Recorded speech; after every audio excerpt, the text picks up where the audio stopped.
In this week's episode of 10 Ways to Become a Great Pitcher right now, I want you to start saying it all aloud. I remember doing GCSE German and being competent, being confident at what words meant.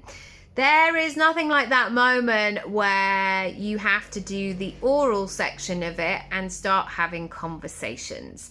And then there's that moment where you think, I actually know no words and I don't really know how to pronounce them and I can't find that flow. And obviously, like, you learn that in the mock exam, and then by the time that the real one comes, hopefully you've had that realization. But whenever I see moments on like Bake Off or MasterChef, when they're at a penultimate moment of just before the final, and they're like, oh, I'm making this thing, I've never made it before. Or I've made this thing lots, but it never works in the time. We are, as a family, shouting at the telly, like, why have you made it then? No, do something that you know that you can nail.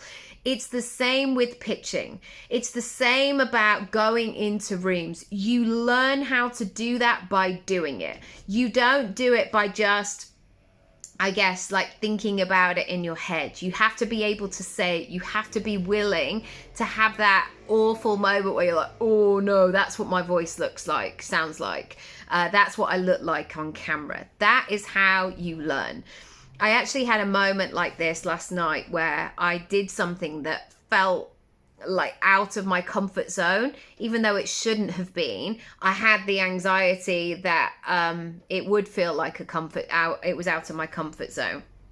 But you know what I came away with? I knew exactly where I was. And sometimes that is a very humbling experience, because you're like, oh, okay, I've got work to do here.